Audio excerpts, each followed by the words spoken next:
Well, full time. Tottenham Hotspur 1, Manchester United 0. Once again, Man United have gone ahead, obviously be beaten by Tottenham Hotspur in a game of football that before the news was broken that Ugarte, Kobe Mainoo, Amadi Diallo, and Toby Coley were injured.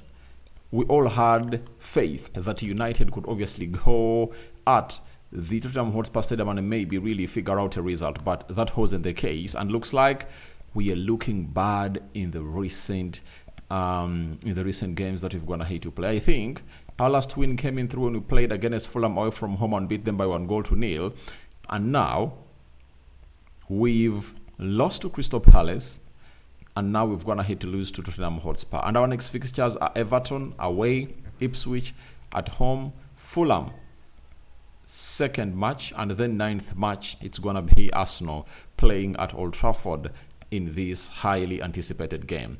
Welcome to this channel. Smash the like button, comment and share, and if you're totally watching us for the very first time, endeavor to subscribe to this channel so as don't miss out on stories that we do upload in here on a daily. Remember, we want to hit 20,400 subscribers and do the needful and really subscribe. Now we went to this game of football when a lot really was lacking, but I feel like we've written off the season. That is it. We've written off the season, and it was written off the moment our people, the people at Manchester United that run the club, went ahead to obviously come and really made a decision of bringing in a manager who plays with a back three. Yet this team has been playing with the back four for almost the rest of its life. You understand? And I think it was like a decision made by the board that let this manager come in through, use these other months from November, December to May to obviously factor out which players he can obviously accommodate into his system, and those that he cannot accommodate, he obviously shows them what we call an exit route. So it's that the summer is really going to be busy, and for me, I'm demanding nothing from this manager. That is it. All I want is the season to come to an end, and after the season coming to an end, then they get him what he wants. Like, they get in players. He's going to be having a lot of time in the preseason, close to 90 days of a preseason. I think that will be great, because if they're going to be resting for the full month of June, you understand, for the full month of because the season might end around mid-May, then they'll rest for like the last 14 days of May. Then they'll have close to some other 21 days to rest, and I think in the last week of June, that's when these players will report back on duty. You understand? So that's what I hugely understand that this club of Manchester United really needs. And what can I say about this game of football? We've conceded 1 goal and we haven't scored any. It has been the story. It has been a story that we United, in our creative department, we are really looking bad. We are really looking bad. And even Ruben Amorim came out and said, people are blaming Rasmus Højlund and Roger Zexi, but every striker thrives on being fed. And he was like, we've not done enough to obviously go ahead and really feed these number 9s. Because even if you bring in any number 9 of what stature, I tell you, it's not going to work out easily like you think, provided not obviously getting him those chances. So as it stands, United has been beaten badly. I tell you, we've been beaten badly, and I don't know why. It's you people, sometimes when you're really down, you obviously even go ahead and really make mistakes. And how have I obviously gone ahead obviously come up with this United 2 Spurs what? It's Tottenham Hotspur 1, United 0. And I've gone ahead to see people putting that blame on Onana, and I was like, you people, stop. Stop blaming any player in this team, because we may believe that entire team is playing badly, and when a team is in that stature, even if you do what, it won't obviously work out, unless otherwise United goes ahead to find themselves in a position of really finding creative midfielders. And that's why I've always told you that in the summer transfer window, the first signing that we bring in through should be a central midfielder, who can play with Manuel Ugarte all even without Manuel Ugarte. You understand? So that's exactly what we need, because today Manuel Ugarte has been away, and you saw what happened. Casemiro came in through in the mix to play into that double pivot, But I don't think that Casemiro has the energy to match the levels of the Premier League, and the club has also gone ahead to obviously sell him and obviously offload him from the club of Manchester United. So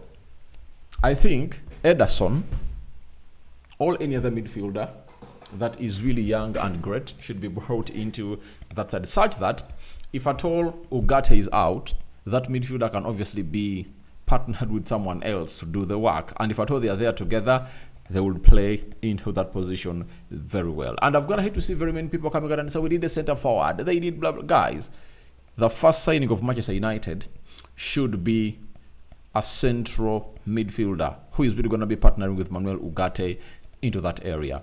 Then after that, we should think of another creative midfielder who plays as a 10.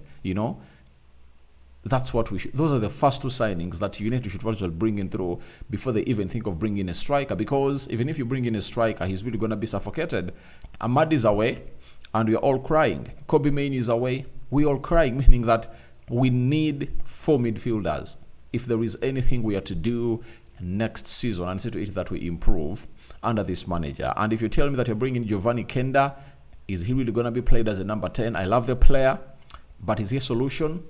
That is a question to be answered by Ruben Amorim, So we are here to see to it that we look through what United needs. But I have nothing to say a lot about that game of football, because it's one of those games that it's one of the many that United is going to hate to play badly. You understand? And even Spurs was on its knees, and them being at home, they've gone ahead to beat us, because in the previous 4 games, I tell you what, Spurs has not gone ahead obviously lose any of those.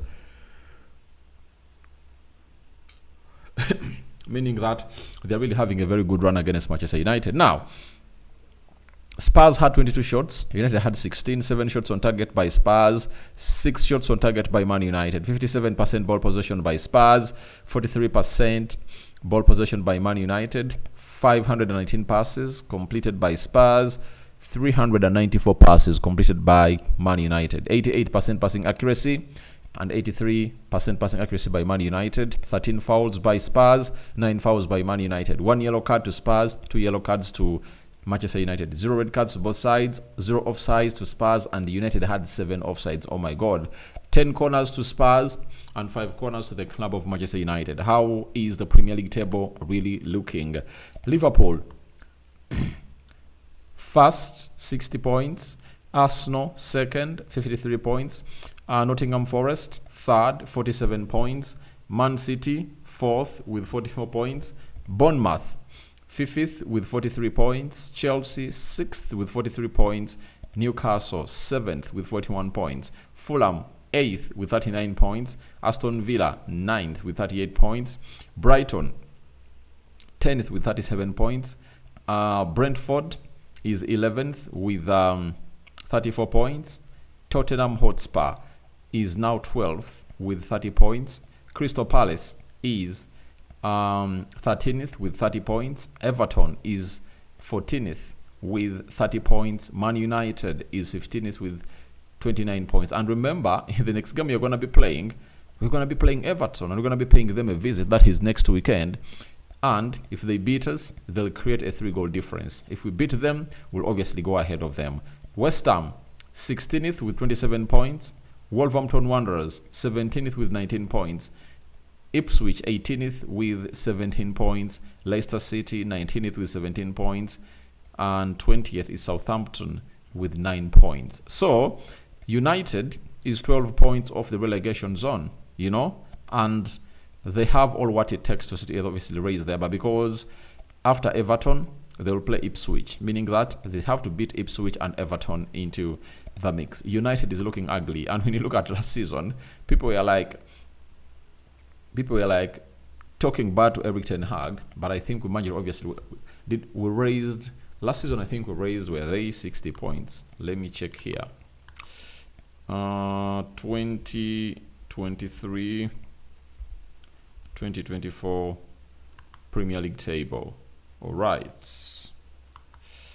Man United finished 8th with 60 points, but as things stand, United doesn't look anywhere near to even collect 40 because we are having 29 points and we are left with 13 games. Those are 39 points, and I don't think that we will even win 5 of those games. It's really going to be bad that even collecting more 11 points is really going to be hard for the club of Manchester United, and we're really going to be looking ugly. So I'm here to wait and see how things are really panning out. But for me, a win coming in throughout Manchester United right now is a bonus. But I'm all geared up for the preseason. That is it. And that's why most of these days you see me bringing you stories of the transfers, what players you're looking at for, because I believe we're only doing a ceremonial job and our season has come to an end. You understand? So let's wait and see how things pan out. And I'm calling for your reactions into the comment section below. Tottenham 1, Manchester United 0. Match reaction. And this is the second video of the day. But there is a story I'm obviously going to be talking about. Chido Obi Martin. He was brought on by the manager and he has gone ahead obviously make his debut. And when you look at Chido Obi Martin, oh my God, he's into the records because he has gotten into one of the youngest United players to obviously get their debut because he's 17 years of age. And I think Rashford got his debut in 2016. I'm going to be really piling up all that data. But I think Mason Greenwood also came in throughout 17, if at all I'm not mistaken, to see to it that all goes on well. So Chido Obi Martin, once again in history, to see to it that he has gotten his debut at Manchester United. So thank you guys for watching. Through Rock and David is my name. I'm out for now. See you later and bye-bye.